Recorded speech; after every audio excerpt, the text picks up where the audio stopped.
Yawezekano wajua hilo, mimi nakujuza zaidi. Hii hapa ni simulizi ya mwanamichezo aliyefanya vizuri miaka 1995 kuelekea miaka 2005. Huyu si mwingine ni mwanamichezo bomba kabisa, mwanasoka aliyebamba miaka ya nyuma, miaka hiyo niliyohitaji hapo. Huyu hapa si mwingine ni Samuel Eto'o. Samuel Eto'o amezaliwa mwaka 1979 katika huko nchi iliyopo nchi ya Kameruni. Samuel Eto'o ni mwanamichezo aliyetoka familia maskini. Babake alikuwa ni ombaomba. Samuel Eto'o akajituma kuwa anaenda kucheza mpira wa madaso ambao ulikuwa karibu na nyumbani. Samuel Eto'o amepambana na mpira huo miaka hiyo, hatimaye aliweza kujiunga na Inter Miami ya Marekani. Samuel Eto'o akaweza kung'ara na kuendelea kuonekana bora zaidi.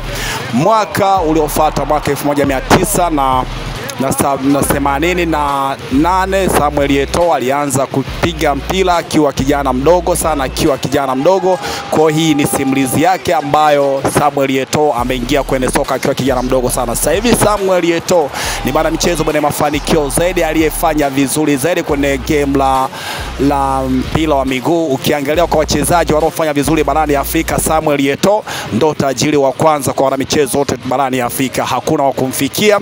Ni mwanamichezo mwaka 2015 ni mwanamichezo wa kwanza barani Afrika kumiliki gari la bei kubwa, gari aina ya Bugatti. Ni mwanamichezo ambayo aliwafunika wachezaji waliokuepo kina Wayne Rooney, kina Beckham. Ni mwanamichezo ambayo amemiliki vitu vingi zaidi. Samuel Eto'o mpaka sasa ni mwanamichezo ambaye ameshikilia rekodi ya kuwa mwanamichezo mwenye utajiri mkubwa zaidi kutoka bara la Afrika, hakuna wa kumfikia. Samuel Eto'o sasa ni rais wa mpira wa miguu nchini Kameruni, anafanya vizuri, anasimamia zaidi soka la mpira. Ukiangalia kwa sasa Samuel Eto'o yupo kwenye kinyang'anyiro cha kugombea urais wa CAF barani Afrika, kwani msimu huu amedai kwamba anaweza kaingia ili aweze kupata nafasi ya kugombea nafasi ya rais wa CAF barani Afrika.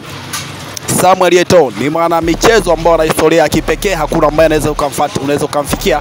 Amekaa Barcelona, amepiga magoli mengi, hakuna Mwafrika aliyeweza kupigia klabu ya Barcelona kufanya na kuweza kutengeneza mabao mengi kama Samuel Eto'o.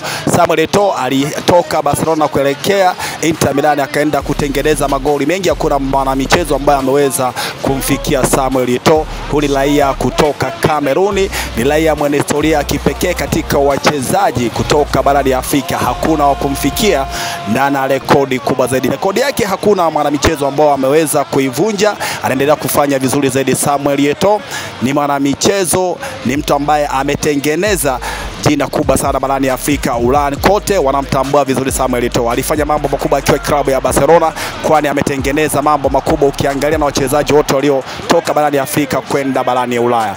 Bila shaka hayo ilikuwa ni simulizi, yawezekana wajua, ila mimi nakujuza zaidi. Si mwingine ndio kuletea simulizi, si mwingine ni Mbeshiruge. Ndipo hewani endelea kunifuatilia kwenye mitandao ya kijamii, nifuatilie andika Mbeshi TV, ndipo hewani utanipata fresh. Endelea kunifuatilia kwa simulizi inayomhusu bwana michezo ama mwanasoka hodari zaidi barani Afrika. Huyu si mwingine ni Samuel Eto'o.